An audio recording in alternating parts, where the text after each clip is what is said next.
वफादार कुत्ता और बीमार मालिक। अली एक गरीब मगर बहुत नेक दिल इंसान था। वो शहर के एक पुराने मोहल्ले में बनी छोटी सी झोंपड़ी में रहता था।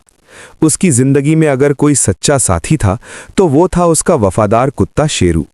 शेरू सिर्फ एक जानवर नहीं था, बल्कि अली की तन्हाई का सहारा था। अली जहां जाता शेरू उसके साथ साथ चलता, चाहे धूप हो या बारिश। एक दिन अचानक अली सख्त बीमार पड़ गया। तेज बुखार ने उसकी ताकत छीन ली। उसके पास डॉक्टर के पास जाने के पैसे नहीं थे। वो चारपाई पर पड़ा कराह रहा था।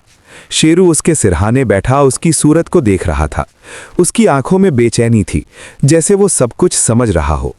रात होते होते अली की हालत और बिगड़ गई। उसकी सांस तेज चलने लगी। शेरू घबरा गया। वो दरवाजे की तरफ भागा और जोर जोर से भौंकने लगा, जैसे मदद मांग रहा हो।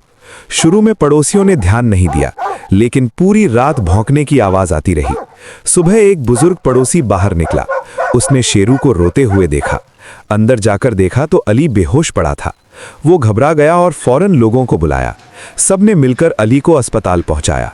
डॉक्टर ने कहा, अगर थोड़ी और देर हो जाती तो जान बचना मुश्किल था। अस्पताल के बाहर शेरू दरवाजे पर बैठ गया। न उसने खाना खाया न पानी पिया, बस अपनी वफादार निगाहों से अंदर की तरफ देखता रहा।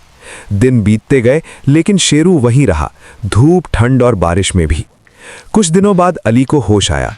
उसकी कमजोर आवाज में सिर्फ एक ही नाम था, शेरू। नर्स मुस्कुराई और बोली, तुम्हारा दोस्त बाहर इंतजार कर रहा है। जब शेरू को अंदर लाया गया तो उसने अली को देखते ही अपनी दुम हिलानी शुरू कर दी। वो चारपाई के पास बैठ गया और अली का हाथ चाटने लगा। अली की आंखों से खामोश आंसू बहने लगे। वो समझ गया था कि उसकी जिंदगी बचाने वाला कोई इंसान नहीं, बल्कि उसका वफादार कुत्ता था। कुछ हफ्तों बाद अली ठीक हो गया। जब वो अस्पताल से बाहर निकला तो शेरू उसके साथ था, पहले की तरह। अब मोहल्ले वाले शेरू को सिर्फ कुत्ता नहीं, बल्कि वफादारी की जिंदा मिसाल कहते थे। अली अक्सर कहता, इंसान बदल जाते हैं, मगर जानवर अपनी मोहब्बत और वफादारी कभी नहीं छोड़ते। और शेरू, वो हर दिन खामोशी से ये साबित करता रहा कि सच्ची वफादारी को लफ्जों की जरूरत नहीं होती।